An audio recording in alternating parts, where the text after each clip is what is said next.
if I missed anybody. Yeah. Just coming to see me on a daily basis and reminding me, hey, you fucking exist. Yeah, you are real. And We care. because you feel so, I still feel so abnormal, that it is compelling, it is valuable, it is vital to be just presented with the fact that you're still alive, I was so convinced that, the first real philosophical question I asked Right. of my mom, like a month in, was, have I died and is this purgatory? And I really Whoa. believed it. Really? And Like, for how long? For like 6 weeks, I thought I You're had kidding died. me. No, for You've sure. never told me this. Well, I mean, Yeah. it's not something I'm Yeah. proud of. I guess it's fair. But so I thought to myself, I'm dead. First of all, I died. And then I'm waiting to kind of be judged. Whoa. And I don't have like a... There's a lot to unpack with that sentence There's a lot there, to Matt. unpack there. I didn't grow up with Catholicism Right. as a heavy influence. I didn't grow up with that dualistic mentality. So Where do you think that? Why do you think that presented itself for I you think that I way? was just afraid. I think it was all fear based. Because if you look at like the idea of being judged and of heaven and hell are products of using fear to control.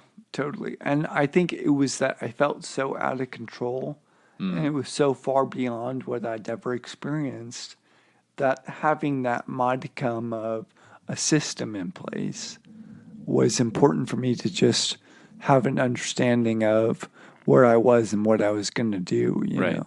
Right. Interesting. And okay, so you woke.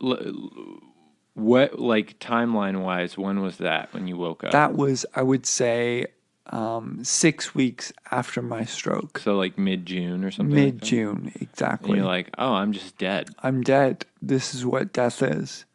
This is what purgatory is. Was there and you said that was sort of how you felt for about 6 weeks? That was how I felt for a long time. I mean, part of me, I would say until like October. Jesus. Part of me held out that sort of fear.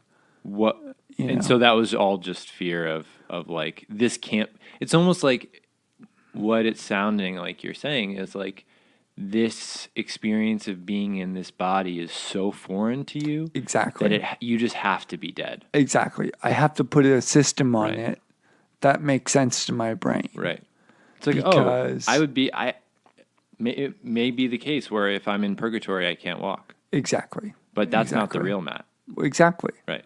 This can't be the real Matt. Right. Because like I said in part one, I had such a vast understanding of myself physically, Right. And almost more than I did intellectually, even though I thought about shit. But I didn't have the same, I took it for granted. I took so much for granted. And one of the things I took for granted was how much and to what extent I operated physically in the world instead of emotionally. So to give you an example, my hobbies were like rock climbing and surfing, and the things I did for joy and pleasure were all physical.